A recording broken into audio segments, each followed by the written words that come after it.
Eleanor, forgive me, but you have to understand. I don't want to deceive you. You don't deserve that. But I've met someone else, and I'm leaving to be with her. Victoria is pregnant, and she needs me.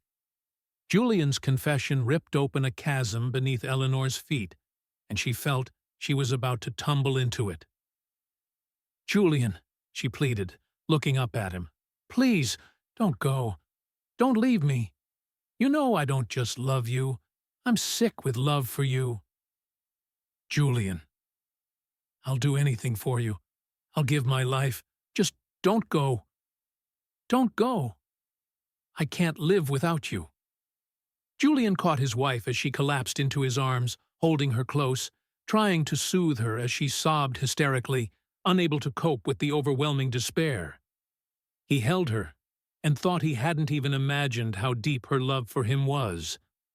But the tragedy was, he himself had never loved her.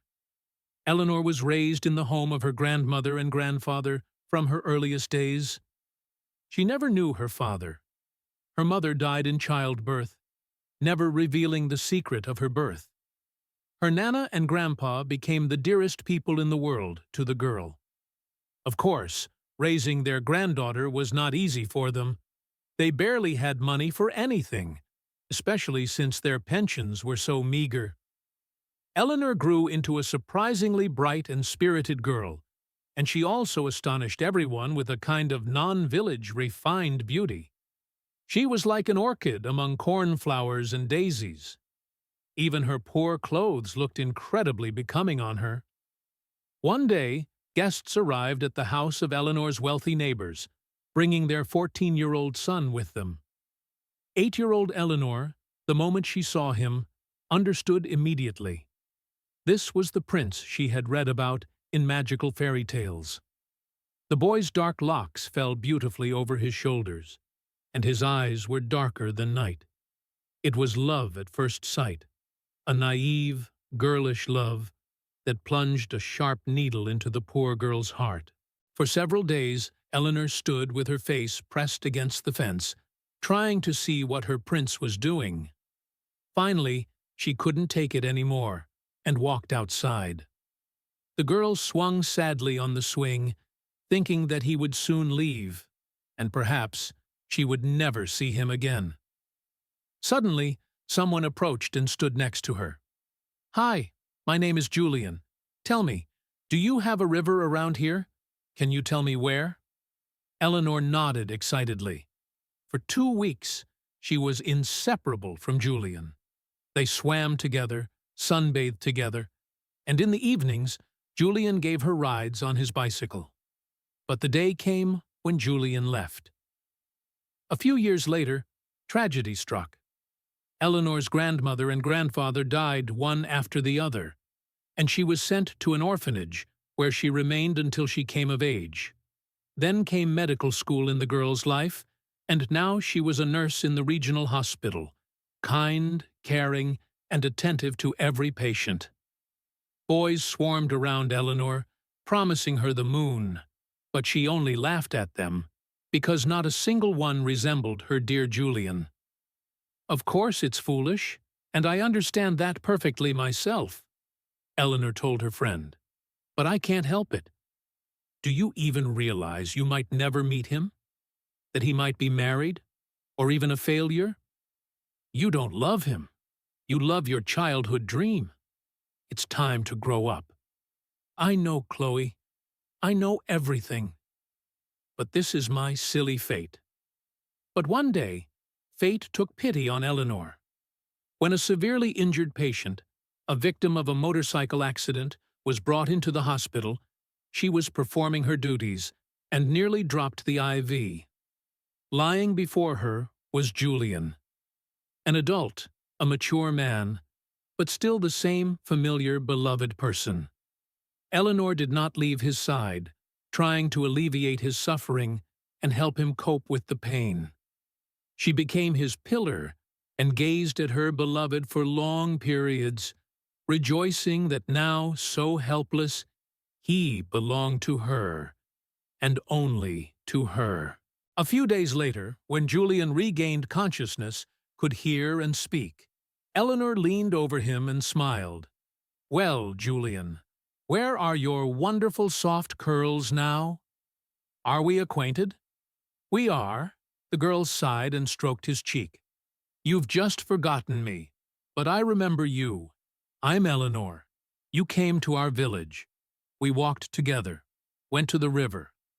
My God, how many years ago was that? Ellie, you've become such a beauty," Julian said, exhausted by the long conversation.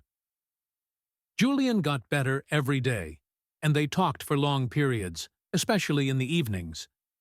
Eleanor told Julian about herself, and he confessed that the accident had derailed his wedding. "What? You were going to get married?" "Yes, and now I don't even know. Can you believe it? She didn't even come to visit me. How could that be?" "It's all right, Julian. Everything will be fine." Soon Julian was discharged, but the very next day he came to Eleanor and invited her on a date. "I have to somehow thank you for everything you did for me." That evening ended at Julian's home. Eleanor was simply on cloud nine with happiness, and her intense love easily drove Julian mad. She was sure that now they would never part. But one day, when Julian was not home, his mother came by and was very surprised to see Eleanor. "Strange, dear girl, that my son allows the housekeeper to tidy up in his absence. I will certainly speak to him, and be aware that this should not happen again. After all, there are many valuable things in Mr. Julian's apartment." "I'm not the housekeeper," Eleanor retorted defiantly. "I am his fiancée, and we will be married soon." "What?" "No, I understand you may have certain ambitions, but to go this far— Well, fine. I'll call my son and confirm with him what these ridiculous jokes are." The woman snorted contemptuously and left. Julian returned late. He already knew his mother had been there and was upset by what had happened. Eleanor sensed his confusion and hugged the man. "Am I a bad match for you, Julian? Why didn't your mother like me? Because I'm poor. But I'm not to blame for that. And neither is our baby." "Baby? You're pregnant?" "Yes. I wanted to surprise you." "Oh, Eleanor." There was no grand wedding, but Eleanor didn't need the tinsel. She just wanted to live next to the man she loved. They signed the registry and became husband and wife against all odds. Eleanor desperately wanted to be happy and proved helpless against the misfortune that struck her. The pregnancy ended in a miscarriage. Then there were several more unsuccessful attempts to carry a baby to term. For 5 years, Eleanor fiercely clung to the possibility of keeping Julian. She created comfort for him, surrounding him with care and love, but he drifted further and further away from her. And one day he came and said he loved another. "Fine," Eleanor whispered quietly, when the overwhelming explosion of grief had subsided a little. "But please, leave tomorrow, and today, stay with me for the last time. We'll just have dinner. I've made your favorite cutlets, salad, and baked pastries. It's not difficult. Stay." Julian looked at her and nodded. One evening wouldn't change anything. And then he would live with Victoria and the son she would bear. And everyone would be happy. His parents, Victoria, and he himself. Victoria. Julian's mother introduced him to her. She invited him for a cup of tea but requested, "Just don't bring well, I want to spend time with you specifically. Talk alone, like before. I see you so rarely now, son." But the private conversation didn't happen, because an attractive girl with a regal posture and graceful long legs was sitting next to his mother. His mother introduced them, saying Victoria was her friend's daughter and had recently returned from Europe. A couple of hours flew by unnoticed, and then Julian drove Victoria to the hotel where she was staying. Everyone looked at this girl, and Julian suddenly noted with astonishment that he wouldn't mind getting to know her better either. In all their subsequent meetings, Julian courted the proud beauty, and she graciously allowed him to do so. And even when they ended up in bed, she thought primarily of herself. Julian didn't even notice how he fell in love with this queenly person. He wanted to conquer her, win her over, seduce her. It was an interesting game, and Julian got truly carried away with it. And then there was the pregnancy. But how to tell Eleanor that he was leaving her? Julian felt only pity for his wife. Only pity. It was this pity for her that stopped him now, and he agreed to the dinner, hoping to leave when Eleanor fell asleep. But things turned out differently. He was the one who slept, falling asleep right at the table. Eleanor was a good medic and understood sleeping pills perfectly. Then she took a syringe with some greenish liquid from her handbag, pulled up the sleeve of her husband's shirt, touched his skin with the needle, and then glanced at her own arm. "Don't be afraid, my dear. We will be together. Forever." 5 years passed. On the anniversary of Eleanor's death, Julian, as always, came to the cemetery and brought her favorite flowers. Only today, he sat with his head bowed low, hiding his tears even from himself. Suddenly, some old woman approached him and stood next to him. "Son, why are you sitting by this grave?" "My wife is buried here." "Oh?" The old woman wondered and sat down beside him. "Tell me everything, grandson. I see you need to talk." "Maybe I do," he nodded. "Eleanor loved me like no one ever has. Not even my mother. No, truly. My mother always wanted some advantage. To wisely educate me, to wisely set me up at work, to wisely marry me off, as if she was tugging at the strings sewn onto me. But Eleanor, my Eleanor, simply loved. I was a fool, Granny. I listened to others' advice and left Eleanor. I cheated on her, and on our last evening together, oh, Granny, she wanted to die with me, you know, like the saying, and they died on the same day. And she couldn't. She couldn't harm me, but herself. I don't remember any of it, because I was asleep from the sleeping pills. But I woke up, and my Eleanor did not. Can you imagine how much she loved? She didn't want to live without me. And why was I worth loving? I'm an ass, a complete and utter ass. After Eleanor, I married Victoria.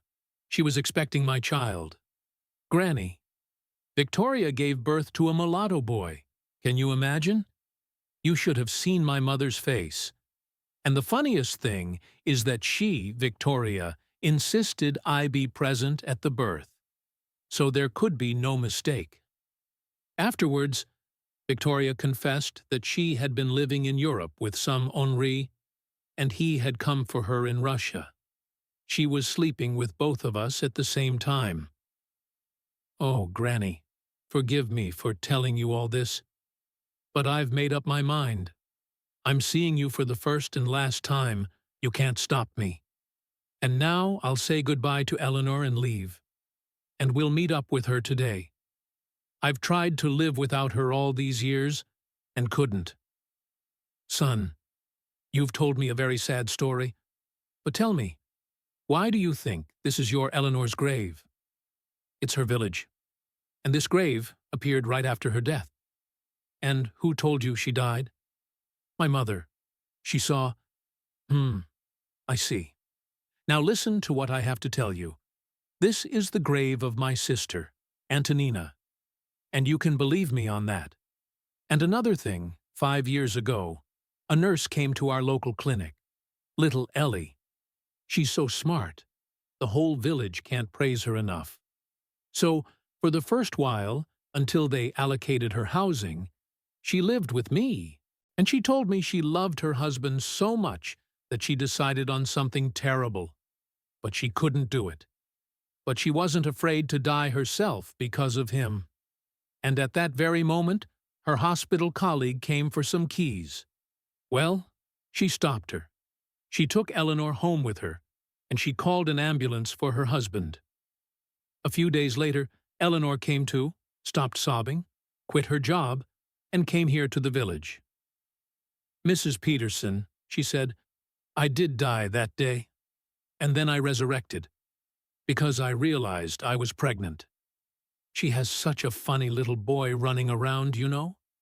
His name is Leo. Wait, wait, where are you going?" But Julian, forgetting the car he had left behind, ran towards the village, and once there, catching his breath, he asked where to find the clinic and where the nurse lived. Eleanor, holding her son's hand, walked out onto the porch, intending to go to the store.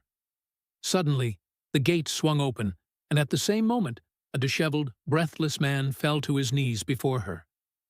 "Eleanor, my darling Eleanor, my beloved, forgive me. Forgive me for everything, my son. Forgive me," he repeated, embracing her knees. Eleanor quietly sank down next to him, pressed his head to her, and suddenly looked up at the sky. A sunbeam pierced the clouds and glided across her face. Eleanor smiled and hugged the silent Julian.